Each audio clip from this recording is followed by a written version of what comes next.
മോഹൻലാൽ നായകനായ ഏറ്റവും പുതിയ ചിത്രം എമ്പുരാനെതിരെ ഉയർന്ന സൈബർ ആക്രമണങ്ങളെക്കുറിച്ചും ചിത്രം റീസെൻസർ ചെയ്യാൻ നിർമ്മാതാക്കളെ നിർബന്ധിതരാക്കിയ സാഹചര്യത്തെക്കുറിച്ചും മുഖ്യമന്ത്രി പിണറായി വിജയൻ.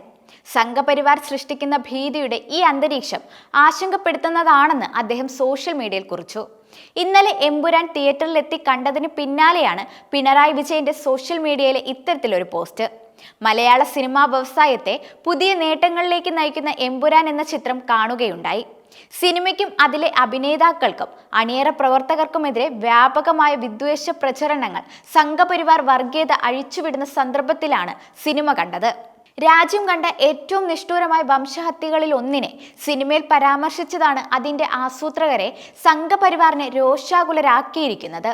അണികൾ മാത്രമല്ല, BJPയുടെയും RSSന്റെയും നേതാക്കൾ വരെ പരസ്യമായ ഭീഷണികൾ ഉയർത്തുകയാണ്. ഈ സൂചികയിൽപ്പെട്ട് സിനിമയുടെ റീസെൻസറിങ്ങിനും വെട്ടിത്തിരുത്തലുകൾക്കും നിർമ്മാതാക്കൾ നിർബന്ധിതരാകുന്നു എന്ന വാർത്തകൾ വരെ പുറത്തു വന്നു. സംഘപരിവാർ സൃഷ്ടിക്കുന്ന ഈ അന്തരീക്ഷം ആശങ്കാജനകമാണെന്ന്, വർഗീയതയ്ക്കെതിരെ നിലപാടെടുത്തു എന്നതുകൊണ്ടും അതിന്റെ ഭീകരത ചിത്രീകരിച്ചതുകൊണ്ടും ഒരു കലാസൃഷ്ടിയെ ഇല്ലായ്മ ചെയ്യാനും കലാകാരന്മാരെ നീചമായി ആക്രമിക്കാനും വർഗീയവാദികൾക്ക് സാധിക്കുന്ന അവസ്ഥ ജനാധിപത്യത്തിന് ഭൂഷണമല്ലെന്നും പോസ്റ്റിൽ പിണറായി വിജയൻ പറയുന്നു. ജനാധിപത്യത്തിൽ പൗരന്റെ ആവിഷ്കാര സ്വാതന്ത്ര്യം സമൂഹം സംരക്ഷിക്കപ്പെടേണ്ടതാണ്. കലാസൃഷ്ടിയെയും കലാകാരനെയും നശിപ്പിക്കാനും നിരോധിക്കാനുമുള്ള ആക്രമസക്തമായ ആഹ്വാനങ്ങൾ ഫാസിസ്റ്റ് മനോഭാവത്തിന്റെ പുത്തൻ പ്രകടനങ്ങളാണ്. അത് ജനാധിപത്യ അവകാശങ്ങളുടെ ലംഘനമാണെന്നും സിനിമകൾ നിർമ്മിക്കാനും അവ കാണാനും ആസ്വദിക്കാനും വിലയിരുത്താനും യോജിക്കാനും വിയോജിക്കാനും ഒക്കെയുള്ള അവകാശങ്ങൾ നഷ്ടപ്പെടാതിരിക്കണം. അതിനായി ജനാധിപത്യ മതേതര മൂല്യങ്ങളിൽ അടിയുറച്ച ഈ നാടിന്റെ ഒന്നിച്ചുള്ള സ്വരം ഉയരണമെന്നുമാണ് അദ്ദേഹം ഫേസ്ബുക്കിൽ കുറിച്ചിട്ടുള്ളത്. സീനുകൾ വെട്ടിക്കുറയ്ക്കാൻ തീരുമാനിച്ചിട്ടും സിനിമയുടെ പേരിലുള്ള വിവാദങ്ങൾ അവസാനിച്ചിട്ടില്ല. സംഘപരിവാർ അനുകൂലികളുടെ രൂക്ഷ വിമർശനമാണ് ഇപ്പോഴും ഉയരുന്നത്. സിനിമയ്ക്ക് പരസ്യ പിന്തുണയുമായി DYFIയും രംഗത്തെത്തിയിട്ടുണ്ട്. സിനിമയെ പിന്തുണച്ചുകൊണ്ട് മാനവീയം വീതിയിൽ ഐക്യദാർഢ്യ പരിപാടി ഇന്ന് വൈകുന്നേരം സംഘടിപ്പിക്കുകയും ചെയ്യും. സിനിമയെ പിന്തുണച്ച് പ്രതിപക്ഷ നേതാവ് VD സതീശനും രംഗത്ത് വന്നിരുന്നു.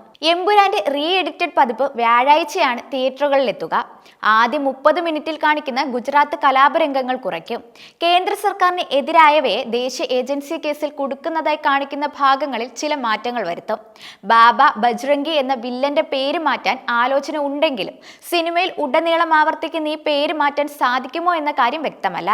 ബുക്ക് ചെയ്ത ടിക്കറ്റുകൾ റദ്ദാക്കിയെന്ന് ഒരു കൂട്ടം പ്രചരണം നടത്തിയപ്പോൾ കാണേണ്ട എന്ന തീരുമാനം മാറ്റി ഉടൻ ബുക്ക് ചെയ്യുന്നുവെന്ന് മറുവിഭാഗം പ്രചാരം നടത്തിയതോടെയാണ് സിനിമയുടെ കളക്ഷൻ ഉയർന്നതെന്നാണ് സൂചന. കേരളത്തിലും പുറത്തും ഏതെങ്കിലും കലാസൃഷ്ടികൾക്കെതിരെ സംഘപരിവാർ പ്രചരണം നടത്തുന്നത് അത്യാധികമായി അവയ്ക്ക് ഗുണം ചെയ്യുന്ന ചരിത്രമാണ് കണ്ടുവരുന്നത്. ഈ വാരാന്ത്യം കഴിയുന്നതോടെ ചിത്രം 200 കോടിയിലേക്ക് കുതിക്കുമെന്നാണ് അണിയറ പ്രവർത്തകരുടെ പ്രതീക്ഷ. സംഘപരിവാർ ഗ്രൂപ്പുകൾ വിമർശനങ്ങളുമായി എത്തിയ പല സിനിമകളും ഇത്തരത്തിൽ ബോക്സ് ഓഫീസിൽ വൻ വിജയമായി മാറിയിട്ടുണ്ട്. ഷാറൂഖ് ഖാൻ ചിത്രമായ പത്താൻ, വിജയുടെ മെർസൽ എന്നിവ രാഷ്ട്രീയ വിവാദങ്ങൾക്ക് കാരണമായി വലിയ ഹൈപ്പ് നേടിയവയാണ്. The Kerala story, Sabarmati express തുടങ്ങിയ ചിത്രങ്ങൾ പാർലമെന്റിനുള്ളിൽ പ്രദർശിപ്പിച്ചിരുന്നു. എമ്പുരാൻ വിഷയത്തിൽ പ്രതികരണം അറിയിക്കാൻ BJP നേതാക്കൾ ആരും തന്നെ തയ്യാറായിട്ടില്ല. കേരളത്തിൽ ജനഗണമന എന്ന പൃഥ്വിരാജ സിനിമയ്ക്കെതിരെ സംഘപരിവാർ അനുകൂലികൾ പ്രചരണം നടത്തിയിരുന്നു. ഇന്നിപ്പോൾ കോൺഗ്രസിലുള്ള പഴയ BJP നേതാവ് സന്ദീപ് വാര്യരുടെ നേതൃത്വത്തിലായിരുന്നു പ്രചരണം. പക്ഷെ സിനിമ വൻ വിജയമായി തീർന്നിരുന്നു.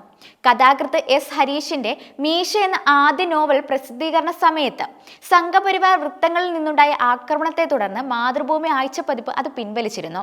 അതേ തുടർന്ന് DC ബുക്സിലൂടെ പുറത്തിറങ്ങിയ നോവലിന് വൻ വരവേൽപ്പാണ് ലഭിച്ചത്. സമാനമായ വിധിയാണോ എമ്പുരാനെ കാത്തിരിക്കുന്നതെന്നാണ് ഇപ്പോൾ കേരളം ഉറ്റുനോക്കുന്നത്.